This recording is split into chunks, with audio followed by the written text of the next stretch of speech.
just so that we all understand what this is really about. First and foremost, welcome. Thank you for being here. So many invites were sent out and so few responded. So thank you. The universe thanks you, for being here, being part of this collective space, energy, vibe.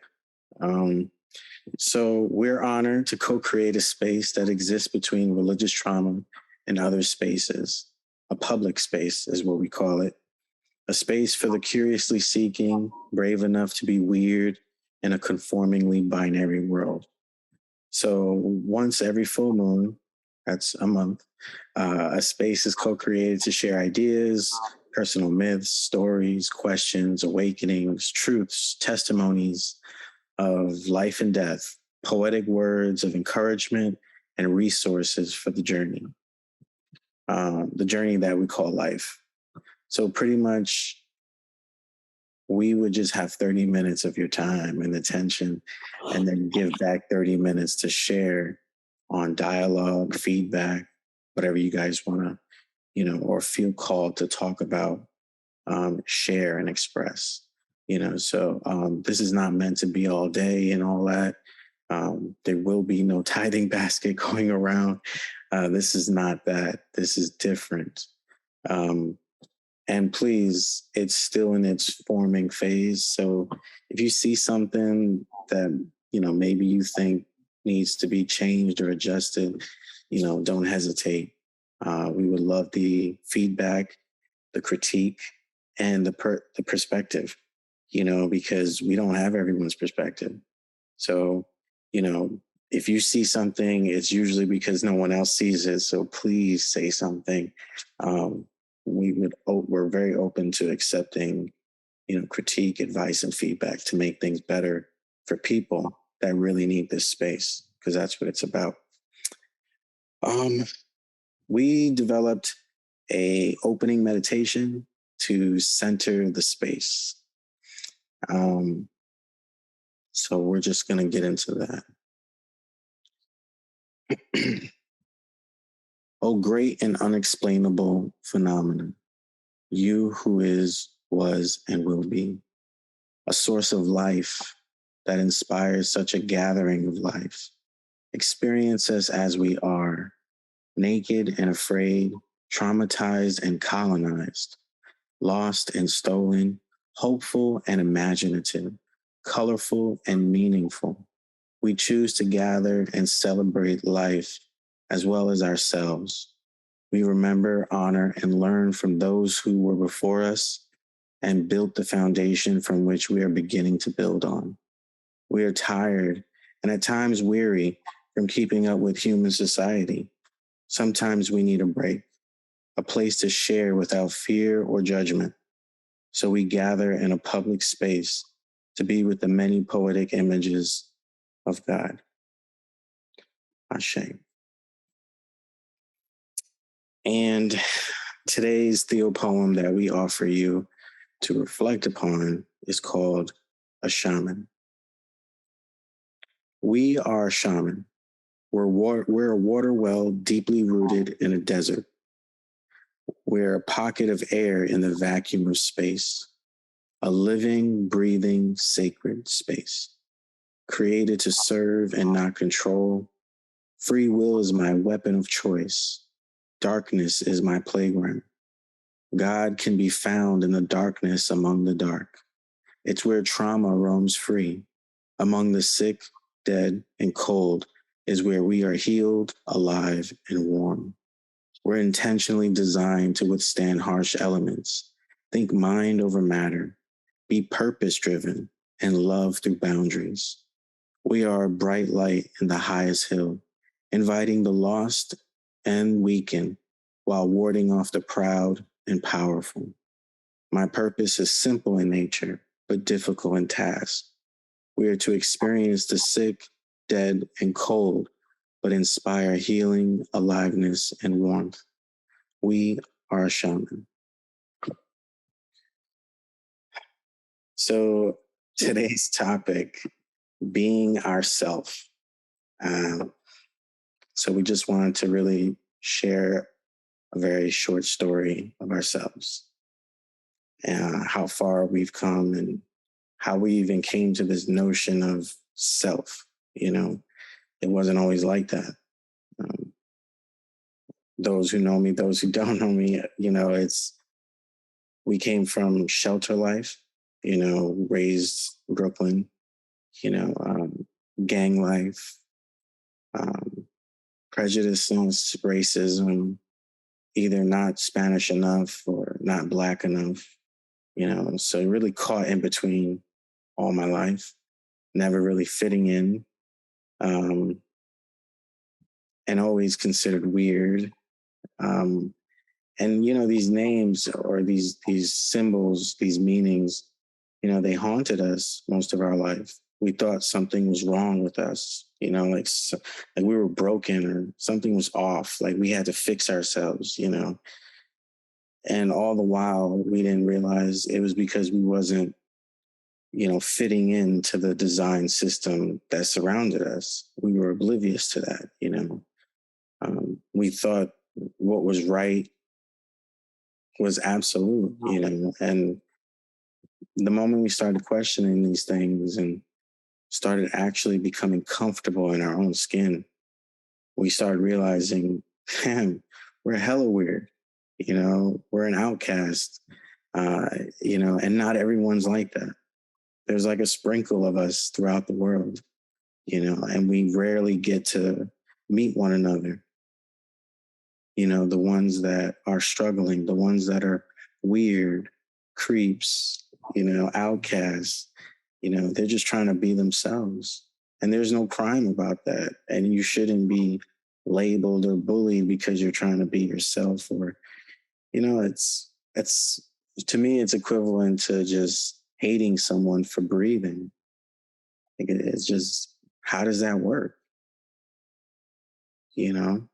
You're breathing too, but you're saying, my breathing is inferior, so we felt that a lot in the church, because we were raised Christian, and we just couldn't breathe after a while. It was as if we were about to pass out. You ever had that feeling, like you're playing around, maybe someone's choking you, you feel like you're about to pass out, like, yo, you're playing a little too hard, The church didn't stop though. Like it was just nonstop. The religious ideas, the doctrine, the laws, We even at one point wanted to become a reverend, and we were actually on that track, about to complete it. And shit you not, the spirit inside me just moved me like, nah, that's not for you. And I was just like, whoa, this is crazy, because it goes against what I want or what I think I want. I'm thinking I want this because they told me this is what successful looks like, But somehow something happened that goes against those rules. It happened inside me, something beyond myself, and how could I ignore that? And then before you know it, I started listening to these intuitions a whole lot more. And before you know it, here I am, like it's really crazy. My journey is just, my life has been just, you can't really make a straight line. It's a crazy fucking path. Like a lot of it just looks like, why'd you go back? Why'd you make that turn? Did you not see? And it's just crazy, But nonetheless, I'm grateful for being here. I thank the universe, God, every day that I wake up, because I get to be me. And it's fun to be me. I love being me, because I develop myself too. It's not like an egotistical thing. I take pride in working hard on myself, my flaws, my insecurities, my fears, my personal skills, communication skills. So yeah, I love being me, because I've worked at it, and it's not something that is a reflection of what I was told, you know. that Aaron just looks weird. I have photos and it just looks weird to look back at myself and be like, damn, Aaron, you were so like in the system, you know, you were a pleaser, a follower, you know, to the T. You did so good at that, you know. But I was deeply depressed. I wasn't happy with myself. I didn't know what happiness was. Trying to conform to, you know, society or colonized views of perfect and good.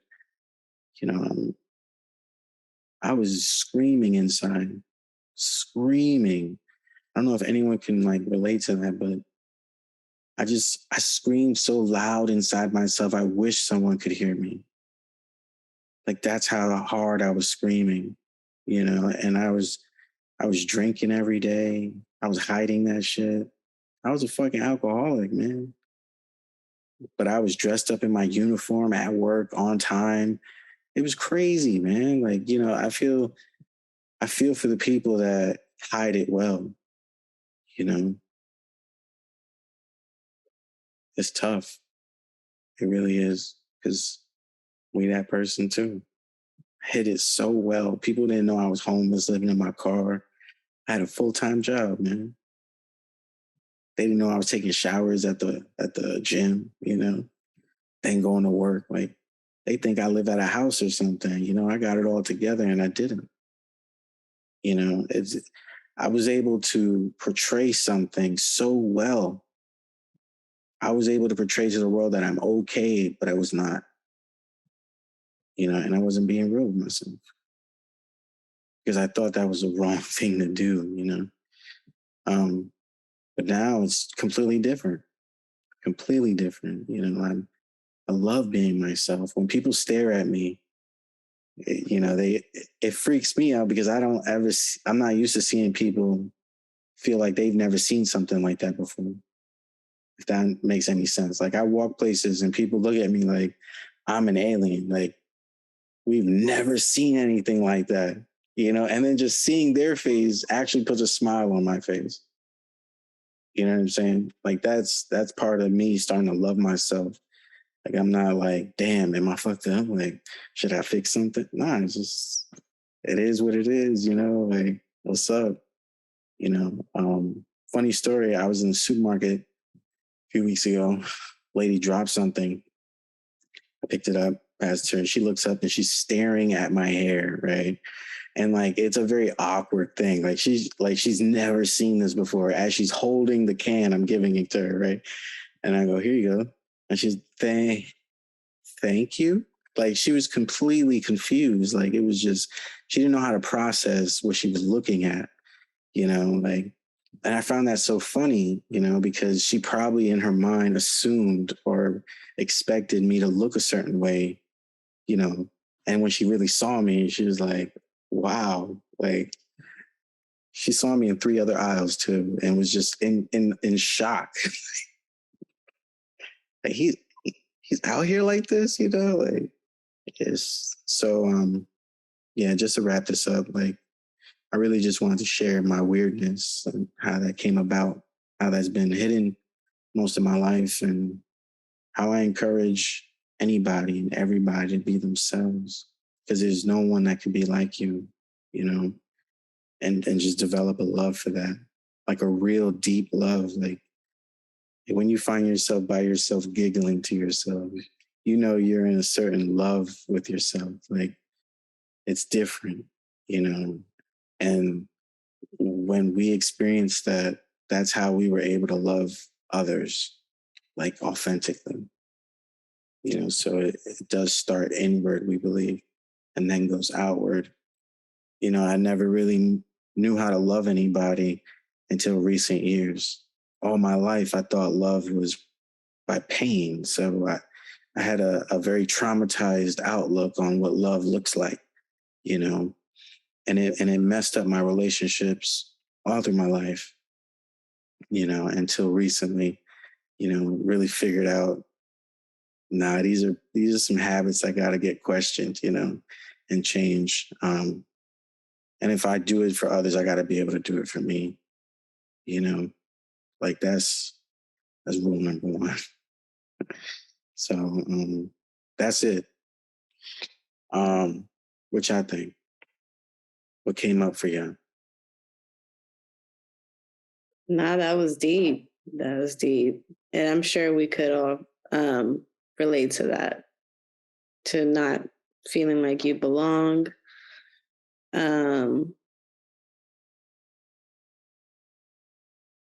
And being weird, you know what I mean? Like being okay with being weird, which just means different, you know? Right. And then it's funny because there's a lot of us that are just different.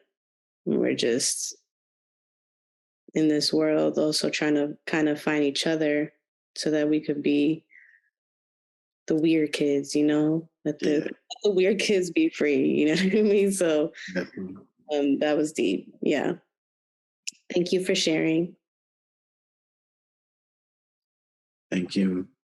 It definitely like makes me think about my friend Roshan. Like I just feel like once again I have to give that man his flowers, because when I really think about it, I would say like I feel like, you know, throughout elementary and middle school, like I was more of a wanderer. You know what I'm saying? Like, you know, when I was with the black kids, you know what I mean? Like them niggas played too much, fucked around too much. And you know, and they want to cut ass, and then I'm like, if I'm your friend, you shouldn't be roasting me. Let's roast somebody else. You know what I mean? But so, you know, cultivated me to have tough skin. But with the Spanish people, it's like I wasn't born in Dominican Republic. I'm not really no Hispanic nigga, you know? I mean, even now, like I don't walk around like a hick. When I hear some Spanish music and I have some Spanish food, I like that. But other than that, we don't have the same view on politics, or we don't have the same social upbringing.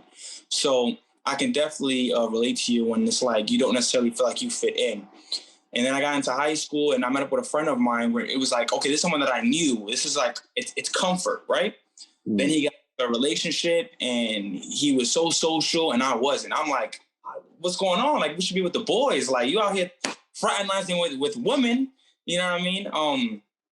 But then, you know, I met my friend Roshan, and he just really, I was able to be myself, and I was completely embraced, and he was of a different upbringing. You know what I mean? So we really became like two peas in a pod, you know? And I think he helped me kind of just blossom in terms of just really coming on to my own personality, just being a lot goofier, not really caring about the repercussions of like what I'm going to say, and being blunt, you know what I mean? And really not giving a fuck. And that, not get it wrong, he gave a fuck a lot of the times, you know what I mean? And that's what's like kind of polarizing about our relationship. You know, it's like, yo, Harry, you gotta chill. Yo, this dude, Harry, he's different. You know what I mean? But, you know, I love that, like, you know, it didn't bother him. You know what I mean? And you know, through that, we embrace each other, you know? But, yeah, I'm gonna shut up now. No, that was awesome. Thank you for sharing. Well, it's important to have people that let you be weird, you know, like let you be yourself and just, yeah, that was cool. I feel you on that. Yeah. Yeah, like I was able to like be a geek, talk about anime, but then talk about Pokemon, me and him playing Pokemon together, but then talk about getting Nerf guns and shooting each other at my house, and then playing basketball, and then being with all the, you know, the cool black guys and the jocks or whatever. And then, you know, at my school, I started to become like this hybrid, like connection for people where it was like, I'm with all the cool dudes and I'm with all the weird geeks and people, you know, but it's like I get along with both, you know what I mean? So it's like a gateway, and you can see all the jocks, and you can see that now too. Like a lot of people, a lot of guys, like they're basketball people, but they're also anime people, you know what I mean? So it's like, you know, I saw that culture like slowly changing, and like all the basketball guys were like playing like games on the computers and stuff like that. We're staying, you know, inside for lunch and whatnot, you know. So it really was a complete cultural change in my school, you know. And everybody's like, oh, I went to this whole big glow up. But, you know, once again, he's not around, but, you know, it always reminds me how he jokes around about it. He's like, yo, I made you. You need to thank me, you know? That's yeah. right. You know what? He's right sometimes. You know, I got to thank him, you know? Deep. That's deep. Yeah. For me, I'll say that growing up, being self or being connected, being part of something, it was very challenging, just like many of us, conforming to what society wants us to be, especially as children, being obedient. Or if, let's say, our parents were brought up in the church, this, like a real, like this significance to really caring about what other people think. Not necessarily caring about how people think about you as a person, but more of that outwardly, like how you present yourself. That I saw that a lot growing up, but at the time, being a child, trying to be a child, trying to be a kid, but then at the same time dealing with the repercussions of the adults that were present. So then entering school, it was like a shock, especially for me, where it's like I didn't know how to basically approach someone if I needed help. And reason for that being is like this fear. If the very close or the loved ones I have with me, if that safety net has been broken, why would I seek help? To at that point, it's like fear just seeps in. And then also like creating these pockets of, I just don't have trust. So these things then start to like come up in friendships, other kinds of relationships. And then, like this, like what is this about? Like being self. So I never knew myself. Or being able to even walk in this path of the self, this God in me, like how I can mirror that back to others. I never knew such a thing. So, not until like a few years ago, and then allowing myself to like, you know what, let's try something different now. Losing or shedding, this old skin of like what Aaron mentioned, like being told what to do, type of thing, or conforming to society. Just like shedding that old narrative, like, no, I'm going to try something else. I'm going to try something new, something I've never done, which is really respecting myself, creating those boundaries. And the way that that, well, for me, like knowing I'm not trying to hurt anybody, it's because I'm trying to do it from a place of love. So if I do that for myself, trying to open up to accepting myself or, all these things, then I'm able to do that with other people. The first thing I used to do back then was straight up jump and judge. Like, oh, nope, this person, not for me. And I used to like dance around that idea. Like I need to, all right, well, I'm gonna give this person a chance, but honestly, like I really don't. Like I just don't. Now is more of, all right, well, I mean, if I see something, I'm not just jumping in and saying like, oh, I'm not going to give this person a chance. Like I'll give you a chance, but if I know that it's affecting me, all right, boundaries come in, establishing those things. Yeah. But yeah, I don't want to take too much time, but basically I'm grateful also to this journey. It's been very hard. It's always going to be hard. What's the fun in, easy things? We get bored when something is easy. It's like, oh, I already did it. What's next?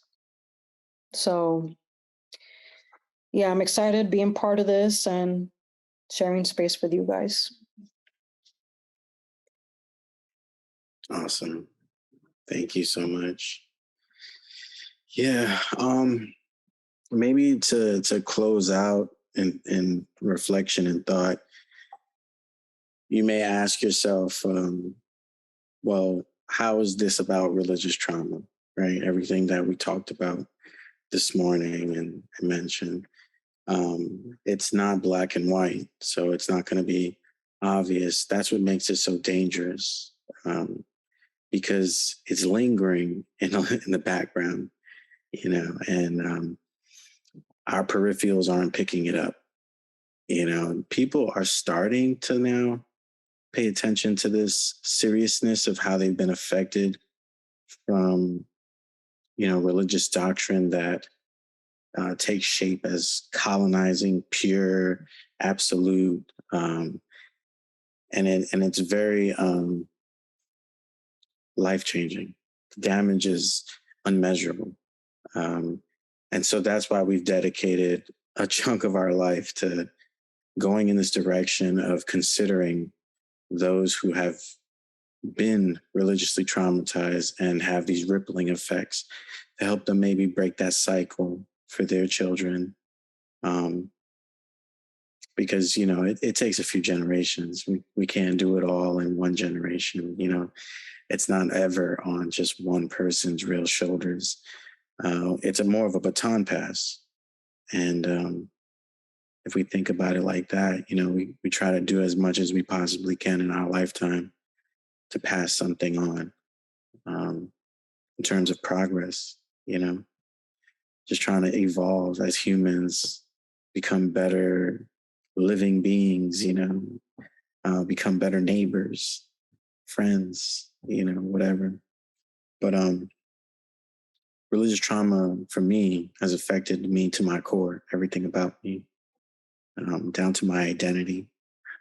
How we identify has been traumatized in unmeasurable ways by just ideas like heaven and hell, sin, the 10 Commandments, stories of characters that their ages are questioned, whether they lived 1,000 years versus 100. Like, a lot of these things were programmed into us to believe they're absolutely true. And you're either in or you're out. You're either chosen or you're not. And this becomes very, very problematic when we're trying to figure out who we are and why, what purpose are we here for? Not to get really religious about it, but, God designed us as brilliant, damn near perfect beings, all these perspectives of we're missing things, we're imperfect, we're not good enough. All these are just ideas that have been pressured onto us to believe. Like somewhere down the road, they told us there's only 4 sides to this shit, and so everything from that point on is based on 4 sides, and it's built in that small container, and there's a larger world, larger universe than just that box that they, try to keep us in, and we're in that box fighting each other over right, wrong, strong, weak, and it's just crabs in a barrel, man. But, how do we get out? And so the idea is that this initiative, this space, this commitment to meet and share is part of the not being crabs in a barrel to one another. And so it's different. And a lot of people just aren't going to understand it, but the few that experience it will soon understand it a lot better than we could ever explain it. The things you may find in the opportunity just to be yourself, to be heard, to be seen, might change you in such a way that it all starts making sense, like a domino effect. We don't know, but we're trying. And that's what this is about, trying. None of us got it all together, but we like to come together and share things that we thought maybe was wise, deep, whatever. This space is not about arguing about God. You know, that argument's done. God isn't everything. What else you want to argue about? You know. So that's also a thing about this space. It's not really for everybody. There's people that still want to argue. There's people that still want to not let go, hang on to their ego. You know, they want to hang on to maybe unhealthy habits. You know, not judging.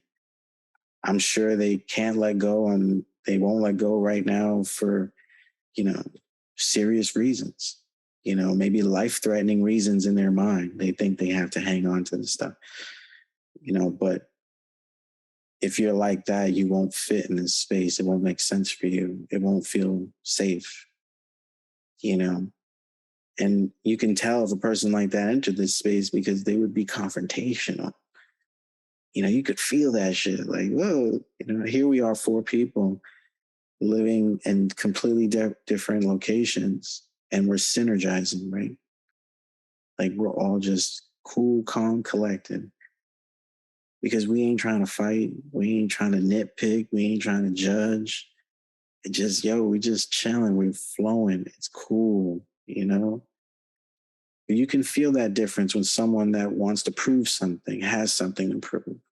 You know, they're confrontational with themselves, you know, chaotic inside, no stability, you know, no discipline, no boundaries, you know.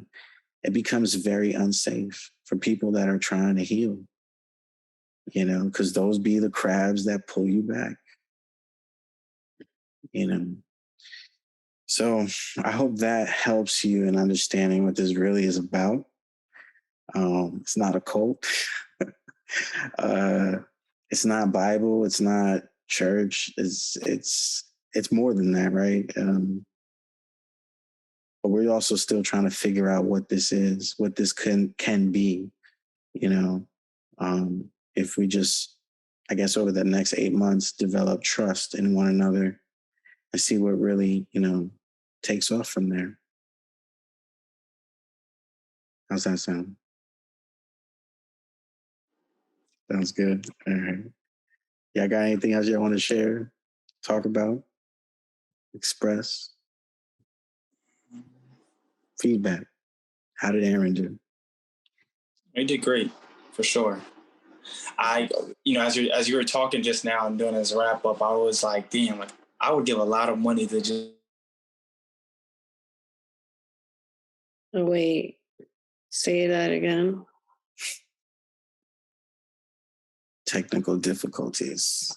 We'll wait for him. I think he's doing it on his phone. He probably could have got a phone call. Oh. There it is. We weren't able to hear what you said. Am I back? Yeah, you're back. Okay, good. I was getting a phone call. I was saying, like, yeah, like I would give a lot just to have you as like one of my college professors. Like, it'd just be great to see you like in a seminar, you know? Yeah. Yeah. But you did great, and you definitely did a good job of, you know, making us all feel comfortable, and you know, you gave us the public space to express ourselves, you know, and I think that's what this is, right? You know, our intention, you know, to have this kind of intimacy be a normal type of thing where you can just go to any person, whether they're, you know, they're missing a limb or they're a little funny looking or they're not financially there, but you still can love thy neighbor the same way as if it's a small group of your closest friends or family, you know? So kind of like branching out that type of emotional connection, but to the world so that we can all be connected. Yeah. So I'm following you. I'm actually curious to like hear more about, because I know you just spoke about religious trauma, and it makes me wonder, you know, because like one of the things that, and I've told you guys this before, that I've always wanted to, I guess, figure out is reading the Bible in a different way, where it's not like in the church way, more like if I can see the alien part about it, the dragons, I've never read it that way, you know? So, even though I know the Bible is black and white in a sense, I wonder if it's not. You know, there's a part of me that wonder if it's just it's been interpreted that way, black or white. But I wonder if it's not. You know, I have so many, and it's not about arguing about God, because I agree that God is in everything, and that's why I wonder. You know what I mean? I love the "I Wonder" song. I keep talking about it from Kanye because I'm like, listen, but you know, I wonder about it. But you're right. You know, it really all does connect, because church is, after home, the second place that didn't feel like home. You know what I mean? So a home already not being home, then you go into church where it's supposed to be home too, then it's not, you know? And then it's like, I wonder, I'm like, did the Christians get it all wrong? You know what I mean? Like, you know, so I'm curious to hear more about this and how did you get to this place? Because I know, it's funny that, like, when we first met, we on that Christian route, you know what I mean? It was right there. It's like, where it was black and white, you know? Right. So, I guess we'll get into how it gets weird from there, and you go a whole different way. So yeah, I'm curious. And I think this is good to figure out together, you know? Yes. Just talk about it together. Well, thank you for being curious. Yeah. Now your curiosity gives me inspiration to answer that in creative ways. But we got you. Okay, awesome. Did you want to say something? I think everything that was said here has been very powerful. So it's like, I'm also curious, you know, just to like continue learning more, or even just like our different perspectives or different stories and stuff like that.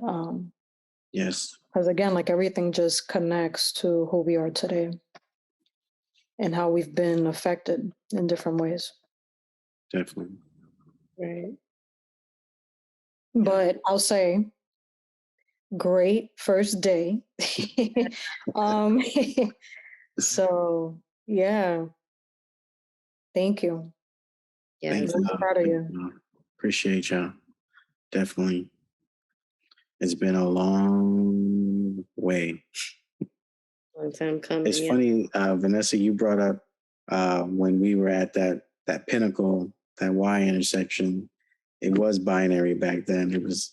We were on that Christian path. We ain't know no better, and we were truly believing that God had called us to lead a flock, and so that's where the idea for us to become a reverend came from. But we knew we were called to be a leader. We knew we were called to help a group, you know, and we just didn't know it was going to be radically different from tradition.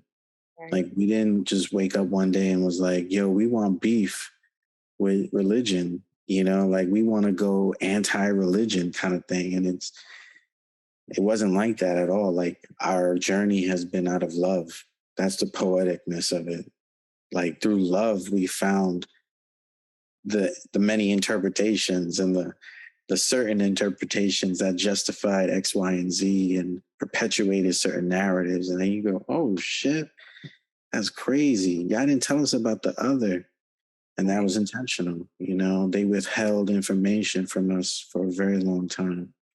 You know, so we will gladly walk with you, you know, to figure that out for yourself, you know, because that's not something someone could just tell you and point to. There's stories in the Bible, yeah, that we could say, yeah, that's really about aliens, but the way it was, you know, interpreted and taught it excludes that completely, you know.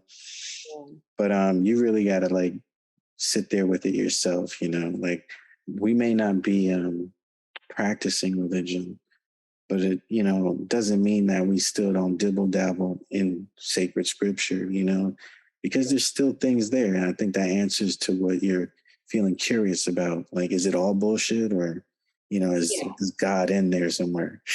Like they say, the book of Psalms is like the book of spells, you know? So I find stuff like that really interesting because I'm like, Mm-hmm.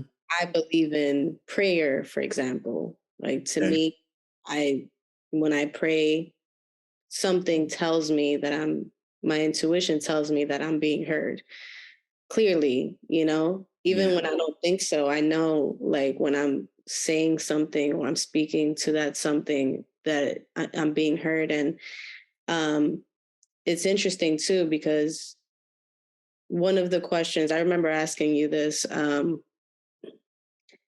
I know you read the whole Bible, or that you had to for school, I'm not sure, but I remember asking, you know, does it confirm that God's love is unconditional? Conditional. Yeah. Because to me, just those last words that Jesus said on the cross, you know, to me, that's unconditional. Forgive them, for they do not know better, you know? Mm-hmm, mm-hmm. We all need that. We all need forgiveness, right? Yes. And it's true. It is through not just love, but unconditional love. Mm-hmm. And maybe with boundaries, because we're human. You know what I mean? That's right. But it's still unconditional, to where, like, no matter what, I'm going to love people regardless. Right. You know? Mm-hmm. So, yeah, I could definitely relate to that, because after going from Christian to confused, and then it went into universal love, which was unconditional love, you know, the love that you don't know, the love that you've never experienced, is just real, it's raw, and it feels forever. You know what I mean? Yeah. Whereas conditional love feels like it stops here. You know what I mean? Like, Yep. Because it's based on conditions. it's based on conditions. Yeah. That's right. So I like to say, put it like that: unconditional love, but I guess with boundaries, because we're human. Definitely. So there always needs to be a, you know, space. Yeah. Yes. Definitely. Well said. Definitely. Boundaries is also loving self, Loving self. protecting yourself. Yeah. Yeah. So yeah, don't let anyone fool you talking about no boundaries. Like no. Oh yeah. That's wild. Yeah. Yeah. And also, to add on to that, not feeling guilty, Right. having to establish boundaries. Right. Because that's a form of debt, right? And in terms of energy, karmic energy, like you're now creating this IOU. It's like, you know, and it's like, that's not real, right? You shouldn't feel guilty about creating those boundaries for yourself. You know, that's when you start dealing with stuff that's not really there. You become delusional, and they have these ways of manipulating you on things that aren't really real, but we think they're real, you know. And that's when it's like the Matrix, right? You can't tell if you're asleep or you're awake. Right. Like it really is hard to tell. Like I don't care what anyone says. Like I'm being humble and true about it. Like I didn't know until I knew. Right. I know y'all know what I'm talking about. Like we just don't know until we know. You know, that's why, going back to what, you know, Yeshua says on the cross, forgive them for they do not know. That's one of the most powerful statements, right? It echoes through any scripture through time, because it's coming from a place of wisdom and acknowledgement that's profoundly human, meaning it doesn't even consider the traumas, the smack to the face, the ego. It doesn't consider none of that. It's beyond that to say, forgive them for they do not know. Like it is all forgiven. Yeah. Yeah, because it's powerful. because It is. It's very you powerful. can praise anyone, you know, from anything. It's like, Yeah. I mean, today it would be a miracle, right? Something that we're not used to every day. You know, like, I'd be like, wow, you know? right. Which always made me question too, like, how was it that God didn't have unconditional love? You know what I mean? Like Old Testament, New Testament. You know, it's the curiosity is there. Like, what happened there? Yeah. Where you're God, but you don't.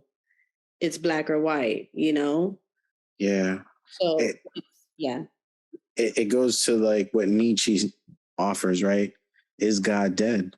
You know, it's this, did we fabricate or create an idea, a story of God, and then told people that's it, right?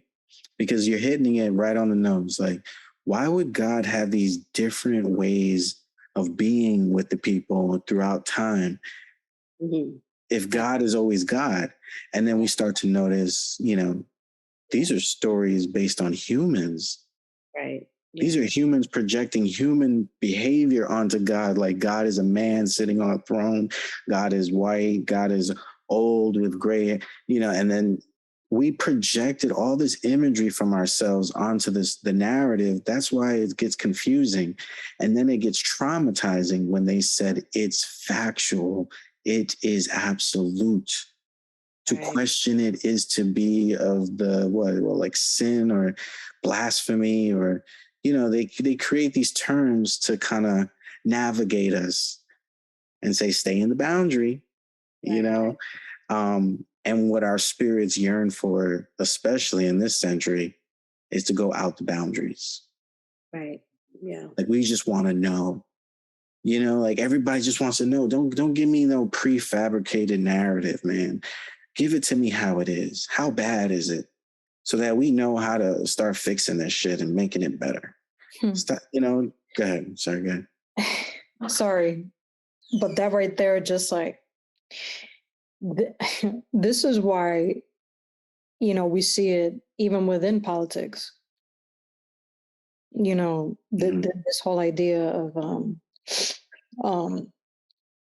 just like this one way kind of thing, or believing that it has to be this way type of thing. Like, that's when it gets super, super confusing. And then, I mean, like, speaking from me, like losing, I don't know, like losing that trust in those that say, I got you, or, you know, don't worry, like, you know, I'm here for you. Like, for example, government for people, but are they? Question mark. Like, it's just a lot of, so much confusion. And then also knowing just how this country was brought up.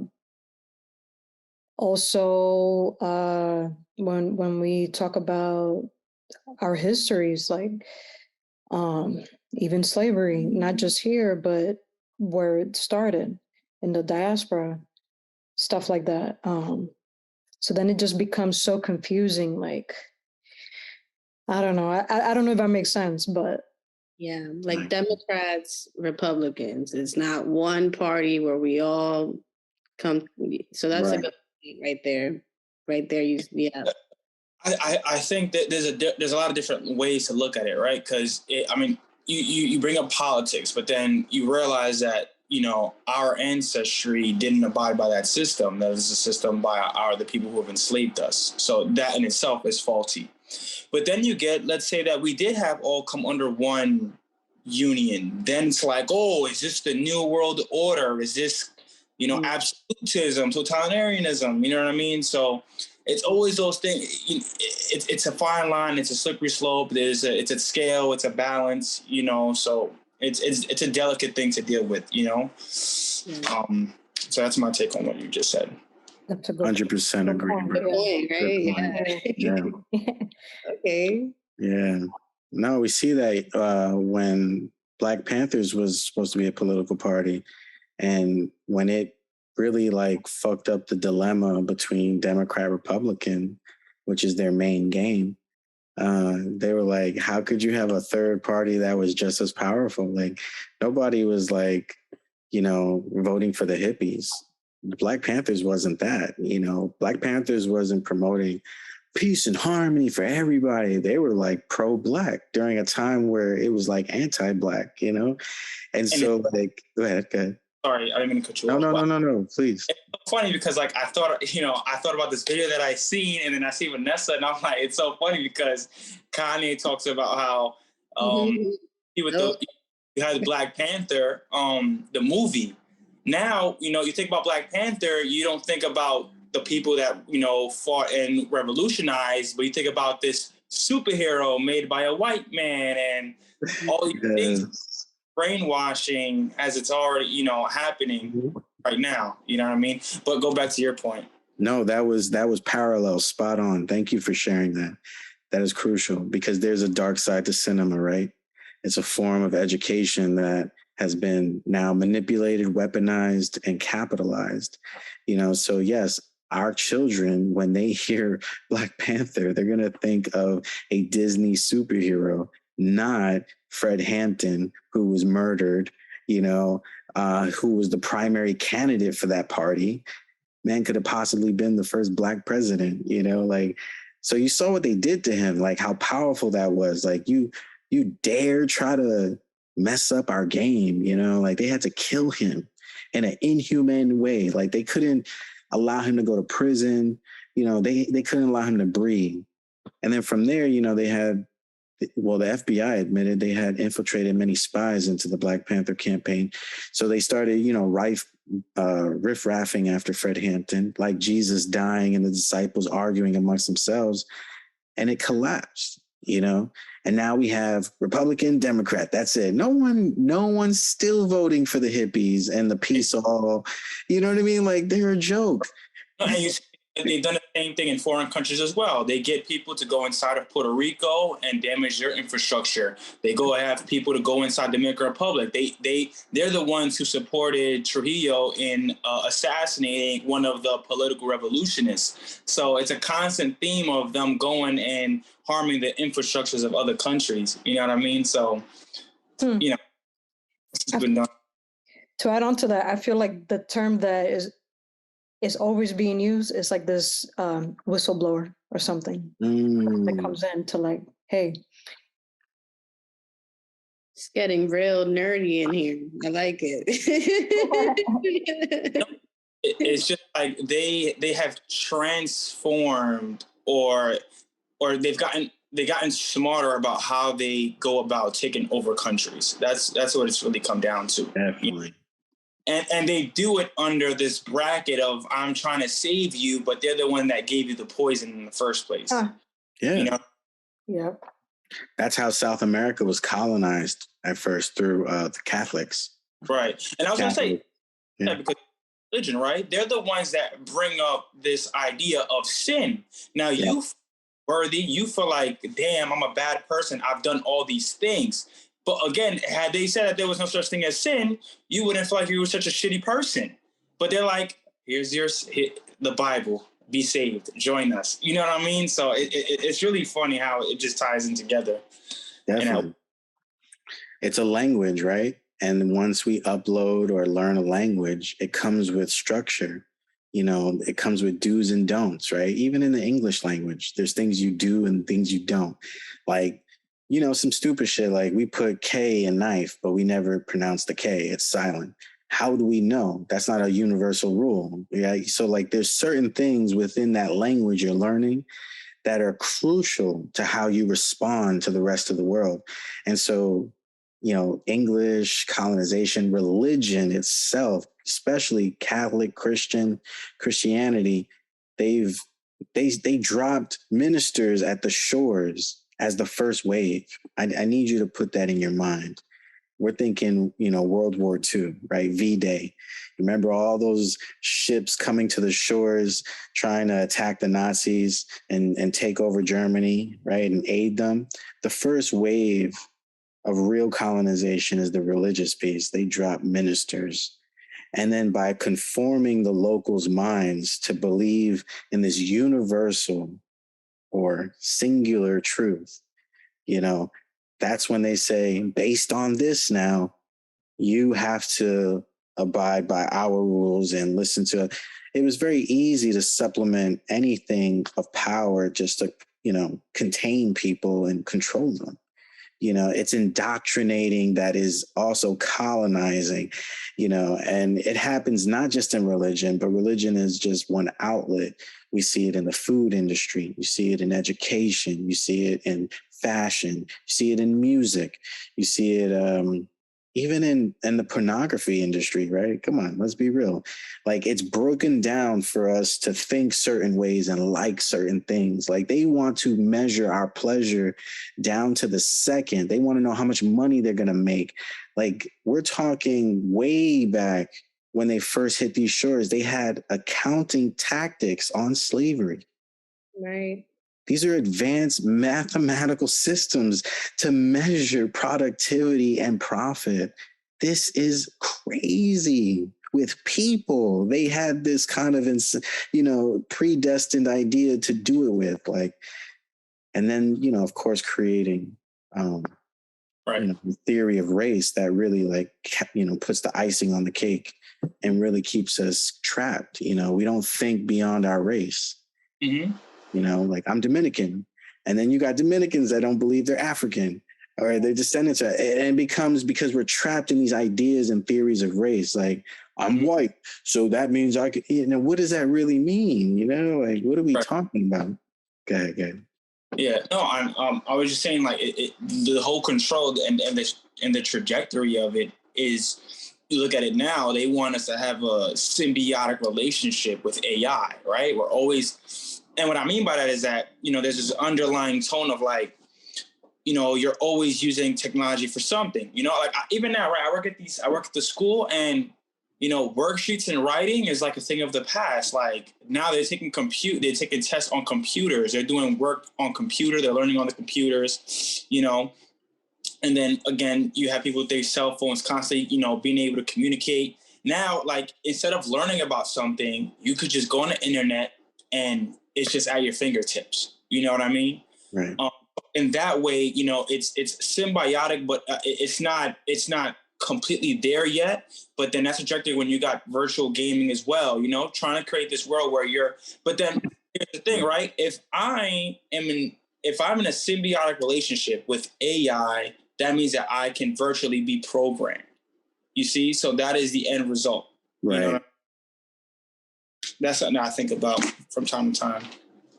Definitely. The fear of any advancement in technology is that for humans, because we're mimetic, right? Like, we naturally mimic, and by instinct we mimic. And so, you're right. An AI algorithm in our face could make us become anything. Mm-hmm. And that is a scary thing. Like, it's scary because our free will somehow gets hijacked, right? Like, just it gets skipped over. Something that God gave us, we have no access to in that moment. Like, it just doesn't seem right or good or comfortable. You know what I mean? Like, it's just weird to me. Like, I love technology, but to an extent. Like, when my phone is trying to tell me what to shop for, like, bro, come on, I'm about to turn you off. Like, you mess up my text messages enough, I'm about to turn you off. You trying to tell me what to buy now, like, based on my recent purchases? Like, it's just like, bro, it's getting out of hand, but it's only going to get more out of hand, right? Because we're stepping into Web 3.0, which is going to be virtual reality. Everyone's going to have the fancy glasses, the upgraded, plug in, play their games on their glasses, fuck a TV anymore. Like, it's going to be all about that. And once we start really, our insecurities are going to be fed in a virtual world, and it's going to be no bounds. Like, they already talking about people buying real estate in a virtual reality. Are you fucking serious right now? Wow. You're buying nothing. Like, it's funny, but it's not funny. It's sad, bro. Like, they're really buying virtual real estate for people to have virtual businesses representations in the virtual internet world. No, it's say that because they you look at it now and it's like they make it. I think sometimes it can seem like it's even the gap between, being, unwealthy and not being this man of stature is just getting larger and larger and larger. So it's like in the real world, they're the ones giving us these insecurities. And again, now you have this virtual world where it's like the solution to fixing all your insecurities. It's comical. It is. It is. It's big pharma all over again. Yeah. We create the disease, then give you the vaccine, then get you sick again. You come back, then we smack you with a medical bill, and then it keeps. Yeah. They create the problem and the solution, and it's all based on us. You see, I'm not gonna lie. Like even now, I think I cannot get away the way they've done this algorithm. People cannot get away from these podcasts of people and their fucking ridiculous opinions. Immediately a high value person, and they list 3 things that people can't control. You know what I mean? Mm-hmm. And then again with the medicine, now you have those things that are finally in your control. So it's like, why would I want to be in a world that I have no control when I can be in this world where I can do whatever I want? True. And I have real freedom. A new form of slavery, right? Coming. Mm-hmm. Mm-hmm. And I think even to add on to that, like they're giving us, it looks like choices or this variety of things, but it's just for us to escape our reality. And the more that we escape our reality in the real world, we're dying. We're dying. Mm-hmm. But then we're trying to live in this alternate reality. And it's like people don't see the damage in that, like that's you can damage yourself, and it's addicting. Yeah. No, these kids right now, like their attention spans are incredibly short. They don't give a fuck about anything. I'm telling you, I could not get a group of 13-year-olds to just be on pace with me and work out for gym. Is the ego on the phone. I don't feel like doing anything. Like it's really crazy. And then again, you have, and this is where sometimes, certain devices of, I guess, giving people the truth can sometimes be harmful in certain ways. Cause it's like, I know that this is this and it doesn't mean anything and they're trying to control me. So now let me not do anything. And then now it's just like, where are we supposed to work with from here? If you think that all this is just to program you. Right. So, again, the kids are the future. Huh? I said the kids are the future too. That's the crazy part. So it's like, if you don't have them present and it's just us, we die because they don't care about what we got going on. Mm-hmm. They're going to be stuck in that world, Mm-hmm. But no, it's a trend, right? Like, for example, our parents got so absorbed in their worlds and providing that we had to come up with our own ideologies and way of thinking because we couldn't adapt theirs because there's no relationship. And then, you look at it amongst siblings, there's a whole other, there's no, I think me looking at what's happening now, I don't see a whole lot of accountability from a sibling to another sibling. It's like, okay, you do whatever you want and I'm gonna do whatever I want. So everybody's doing whatever the fuck they want. And there is no sense of unity, Another layer that makes things a bit more difficult. You know what I mean? Very. That's true. We've never had an example, right? Right. Exactly. What that even would look like. Mm-hmm. Right. We got a word for it. You say unity, but when we say that word, we don't think of working together in our differences. Right. It's more like working together as a singular unit. Everyone's the same, and that's traumatizing, that definition or that way of viewing that word. Right. Like I said, I don't think we've ever imagined it other than that. Yeah. It's tough. Like even this, us working together here, like, no one can fathom how we can all be different and be ourselves and still love each other and prosper, because we haven't developed that yet in this world. Mm-hmm. That's not part of the, like you said, their algorithm. Right. Which is, go ahead. It's brings us back to the main point, that you started with, and that's with self. If you can figure out who you are, it makes the battle easier. Because now you can be grounded on what you believe in, but still be able to listen and be receptive to others. Yeah.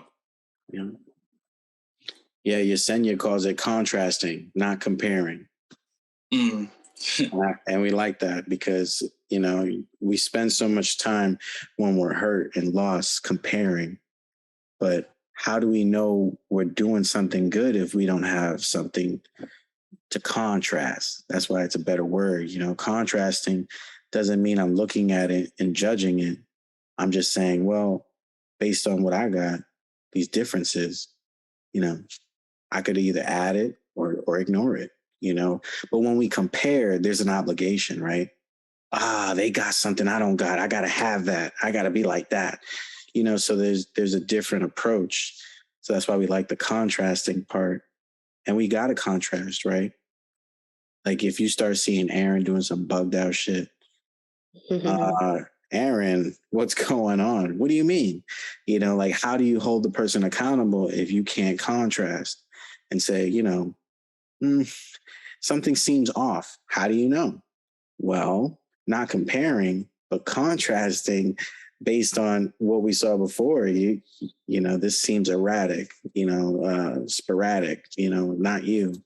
So then that's when we can really help people say, are you really being yourself? I don't know who that really is, but are you, like this doesn't seem like you.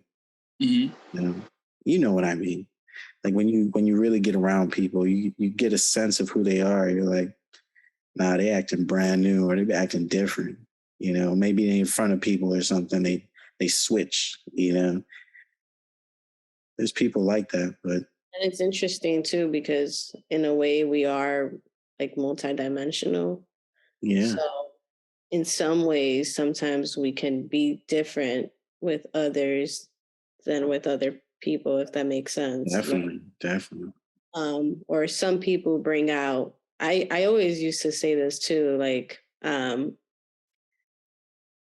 are some people that may perceive me as extroverted, and then there's people that perceive me as introverted. And usually I find that the ones that find me extroverted are usually the ones that really know that part of me that opens up. You know what I mean? The ones that find me introverted, they only know me from a certain angle, maybe and I want to give them or how I feel around them. You know what I mean? Yeah. So I do think different people can bring out different sides of you, Definitely. but it's always, interesting. This is how you also know yourself and who you are and who makes you comfortable, who, makes you just more introverted. It's not a bad thing too, it's just that, I don't know, like with some people you might be more nerdy, and then with some other people you might just be more in your la la la la, like in this conversation I'm feeling nerdy. Like I'm like I'm not super nerd, but my nerdiness is coming out where it's like, oh yeah, this that, So, in a way it kind of like depends, I guess, too, but it's all part of knowing yourself, for sure. Definitely. Yeah. Definitely. Yeah. What do you guys think about that? The introvert, extrovert. Did you ever find that some people find you like, with some people you are more extroverted, with some people you're more introverted for some reason? That always happens to me. I don't know. It depends. That comes with, I think you hit it right on the nail when you're saying like, it just depends on how they make you feel. It also could depend on, your level of comfortability with that person, like you said, or sometimes like you're still gauging that person, so you don't know if you're ready to be if that person is worthy or deserving of you being your full self. Like I don't really know you yet, bro. I don't know if you're ready for all this. Like, I gotta see somebody that I really want to be around and who I can be vulnerable with. Mm-hmm. That's coming down to, you know, am I able to be vulnerable around you and not be judged, or do I have to keep myself contained and hide and assimilate so that way, you know, I can keep the peace, you know, and in your world, Right. You know? Deep. Yep. Definitely. I think that was beautiful. That when we're getting to know people or just engaging in general, it's like, are folks really listening to you? And are you returning that as well? You know, because at the end of the day, we're just all trying to find places to feel safe. Yeah. And you know, this whole thing, which like it's I don't want to say a trend because this has been going on for ages anyways. People that follow like the tract of Buddha or different other symbols, where it's like this being authentic, being present type of thing. Like, how can I be that if I feel your energy? First and foremost is like feeling that you can tell by somebody like they're either nonverbal cues or whatever. They don't have to say much, but you can, they're saying a lot by them not talking, like it's loud type of thing. Mm-hmm. So then by that's like you're reading the room, like, oh, you know, but I'm not going to cut you off. Like, I'm going to continue to get to know you. And then for anyone to try to unpack themselves, it's like, is this person ready? Like, are they talking about these things where I feel like I could, you know, share this stuff with, or is tricky, is really tricky. Like, Yeah. just in general, just speaking with other humans. Especially going back to what Vanessa was saying with being an introvert or an extrovert. Yeah. We got to go back to like school, the education system, or just in school in general, like growing up. Kids that are quiet, they're not learning. But what if those kids, they learn different? Again, Right. like all these different things, like visual learners or people that they're just good at listening and just hearing. But then people are being forced to conform to, you know, these figures because they think that they have all the answers. I'm right. I got the title. I'm teaching you. Mm-hmm. Or it doesn't become like, okay, like Socrates, I know nothing. I know that I know nothing. You can be a teacher teaching other students, but you also got to understand that by you teaching students, you're also learning from the students. So it's you know, we're all basically students at the end of the day because we're always learning. Yes. You know? So then it's like we're not giving room or space for other people to be. Then you're, because of that kind of mindset, you know, you're not allowing people to feel safe. And so it'll look like, oh, this person is not talking. Something is wrong with them. They got a disability. They got this. They got that. Let's separate them. Mm-hmm. And so you're instilling more fear for them to even want to speak up. People today, or even just like myself, not so long ago and stuff like that. I still work on it daily. I try to. My throat chakra, like feeling like I got something in my throat, like I don't want to talk. I don't want to share. I don't want to create. You know, like where does that come from? It's not something that I just created. You know, it's just like so many different kinds of things, like being fed so many different things. And I feel like it's in school that this begins, but then also at home. And also because there's a relationship between the school and the parents, then it's like, oh, my kid has a problem. They're the ones that have a problem. Then what happens to a lot of parents? They feel ashamed. Something's wrong with my kid. I'm ashamed that people are viewing me or looking at us like I fucked up as a parent. So it comes down to that, like I fucked up. So do you take accountability? So that even goes further into religious trauma, the church. Does the church take accountability for things like that? Yeah. You know, I'm not good with like scripture and telling you like what chapter or whatever, but you guys are familiar with the to correct me if I'm wrong, obviously, to be obedient like towards your parent or something like that. Yeah, that's in Corinthians. So things like that. Children, obey your parents, for that's what God wills, or something like that. But then the next sentence says something that they don't keep reading, and it also states that obey and respect your children, as parents. So it's not this one-sided slave to master relationship. They just stopped reading. And the very sentences that follow that contradict that. It holds the parent too accountable. Mm-hmm. So I'm sorry, I just added that because we were traumatized by that too. My mother justified beating the fucking shit out of me because you my property. God ordained it. Like, what you mean? You came out of me. I could take you out of this world just like I brought you in. Like, having this authority over, children. We're talking about children, but somehow we're not talking about humans. You know what I mean? It's like you speak when spoken to. That old school kind of parenting, it didn't come from thin air, right? A lot of it did come from the relationship with the church, right.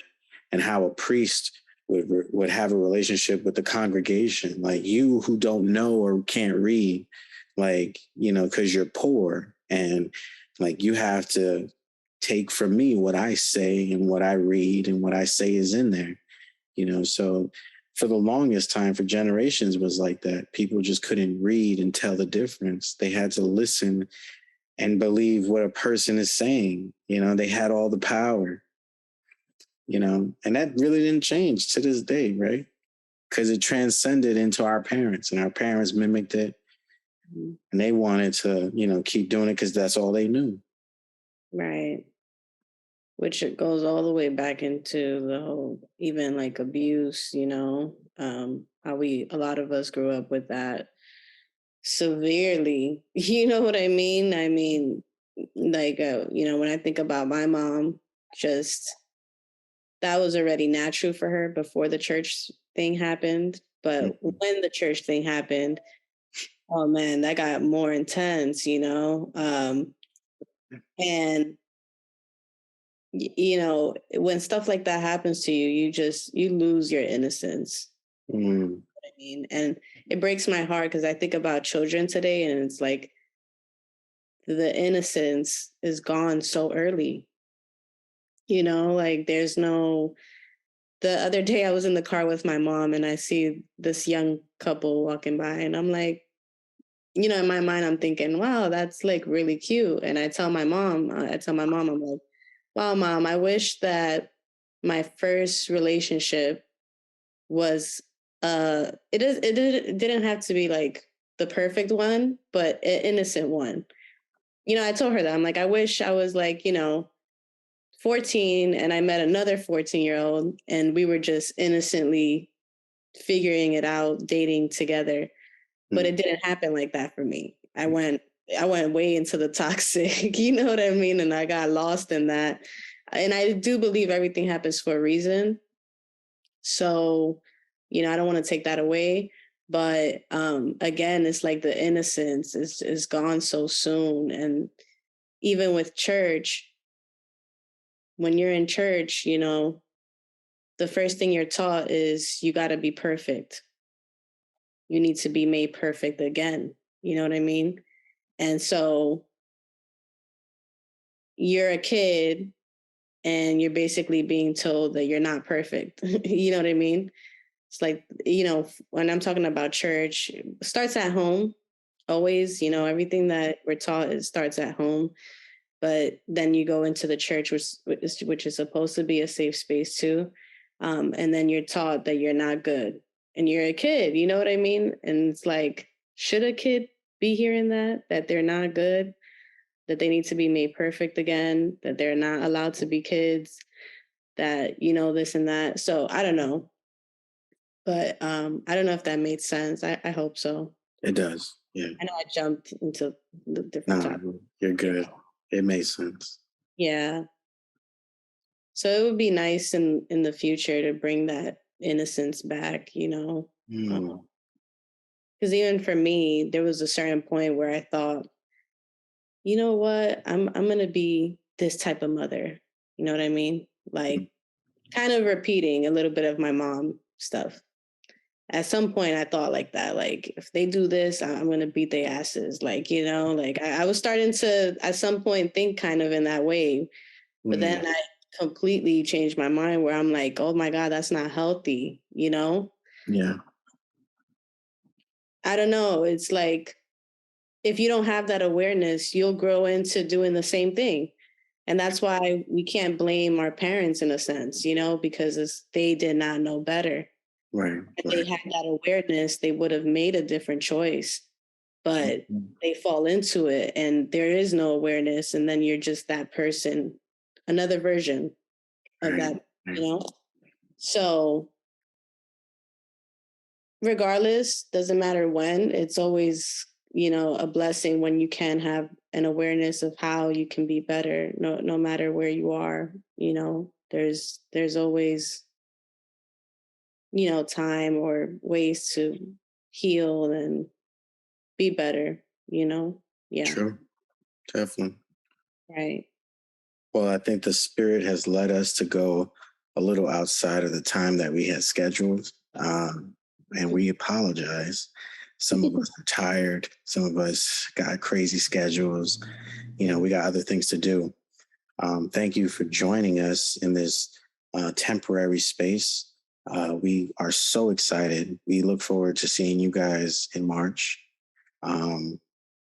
And hopefully you got more stories and more things to share in March. Like, you guys were awesome today. Thank you for really opening up and being vulnerable. I am so deeply, deeply appreciative of you doing that. Words cannot express, seriously. Thank you just for showing up. Right. Thank you. Right. Thank you. Thank you. Peace. I love you guys, and we'll see you next month. But of course, anytime in between, a call or a text will do. Yeah, if y'all don't got anything else, I say we break out and enjoy the Saturday. What do you say?